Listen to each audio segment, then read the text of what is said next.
Sufjan Stevens is back not too long after his album from last year, The Ascension. In fact, I think it came out around September, October, around that time. So yeah, pretty much a year later, we have a new Sufjan album here with us. Collaborating with Angelo De Augustine, we really go back to the roots of Sufjan's tender days on this album here, as for a few years he's kind of dabbled in some different kinds of things, doing that planetarium album that he did.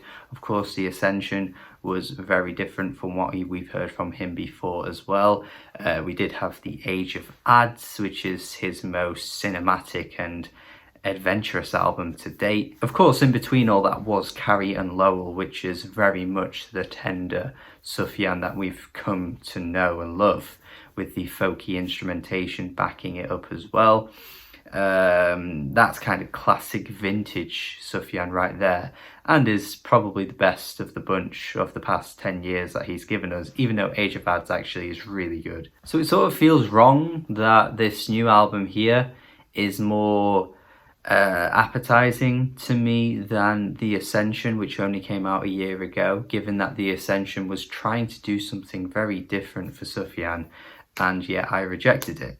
And Sufjan giving us an album here that is so familiar to us and to him, and barely pushing past his comfort zone, ends up being better. It just feels wrong, but if it ain't broke, don't fix it, I guess. In fact, the only surprising thing about this album, really, to me, is the release. It didn't really feel like it got a very big release sort of rollout or anything like that. It feels incredibly low-key, not only in just its sound and how the album sounds, but just everything about the album just feels like it just rolled out in a very slow kind of way without many people really knowing much about it. But it's doing well for him. I mean, the reception so far has been incredibly strong. You can see how well it's received on a website like Rate Your Music, for example, which is putting it higher than most of his discography so far in terms of average score, which I wouldn't go as far as that, but I think this kind of sound for Sufjan just goes over so well that people are just going so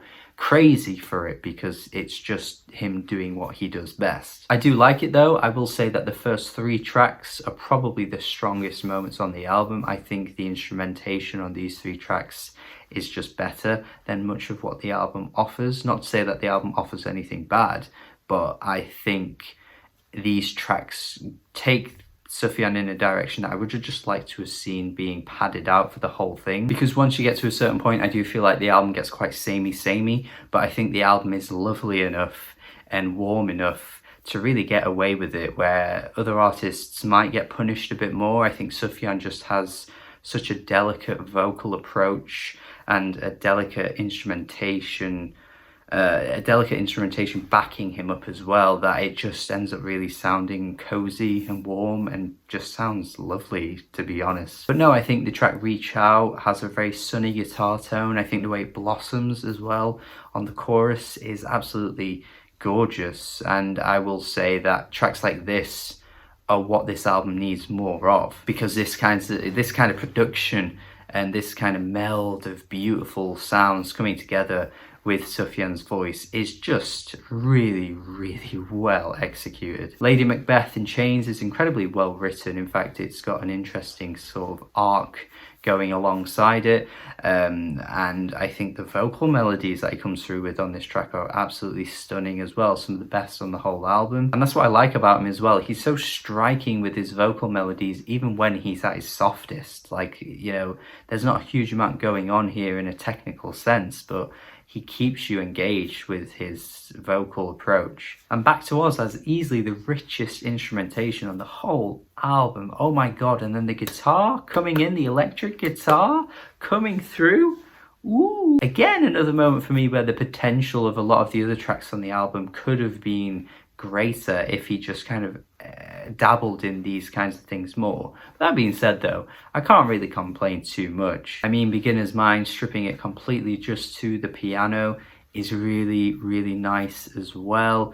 not the most amazing piano-led track I've ever heard, but Sufjan doing it is not exactly something I'm going to complain about. Olympus has a beautiful sing-along chorus as well. The There's No Place Like Home refrain, I think, is really, really lovely. A pretty typical thing being said here, but I think it works incredibly well. There's a bit of a pain to his voice that I think really works. He really can sell emotion. Like, this guy has no trouble making you feel the emotion of the words he says. He's an expert at that. Murder and Crime as well is a good example of that, way he's just kind of talking about too much weighing on his mind. There's just too much to think about. There's too much to worry about. And again, with his kind of frail, fragile voice that makes him sound incredibly young and childlike, just works incredibly well with what he's singing about. There are some moments though I think could have been better lyrically. I mean, I think this is where Carrie-Anne Lowell completely wins in the battle over these kinds of albums, because they're both similar in how they sound in a lot of ways, but yet you get that kind of power behind the lyrics on an album like Carrie-Anne Lowell. I mean, it is a very specific album about a very specific thing, whereas this album doesn't really feel like it's catering to any particular overall theme or anything like that. But you can't help but compare them, because they both give you similar sort of feelings when you listen to them in terms of the music. But at times, tracks like Lost in the World, for example, while you can kind of get what he's talking about, I just feel like I've heard it way too many times before, this kind of idea. Stuck not knowing where you are, daydreaming, kind of wondering where you could be, that kind of thing. Just feel like I've heard it done a million times before, and it's not like he puts a really, you know, particularly unique spin on the idea either. This Is the Thing, I feel as though has a pretty simplistic observation attached to it as well. You know, this is the thing about people, you never really know what's inside, that kind of thing. It's not bad, but just a bit like, yeah, cool. Whereas I feel a lot of the other albums that we've had from Sufjan in the past kind of dig a bit deeper into these things, into these topics, and kind of bring out interesting ideas and interesting angles. And I don't know if some of these tracks necessarily do that. I will say it gets away with it a bit more on Cimmerian Shade, where I feel like, again, the way he's presenting his vocals really win you over. You know, talking about how you just wanted someone to love you, and then I just wanted to love myself, that kind of whole thing that he's got going on. Not the most unique idea in the world, but I will give him a pass here, because he actually sells it in a way that I think is just incredibly heartbreaking and makes him sound so emotionally broken. So yeah, overall I think there's a lot to like about this album. I think generally it's pretty much playing it safe, in the sense that it's not really anything we've never heard before from Sufjan.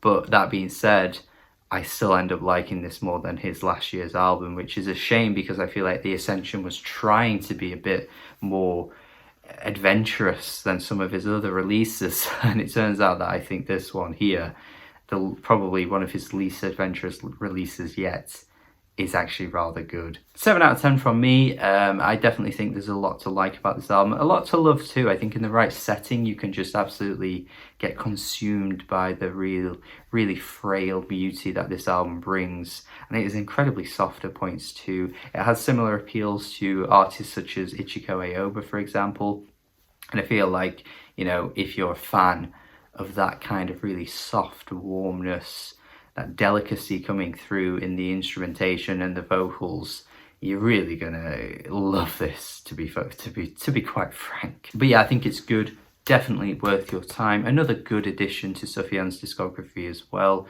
And that's it. Thank you for watching my review. Tell me your thoughts in the comments if you think this is great, if you think it's a letdown, if you think it's mediocre, if you think it's the album of the year.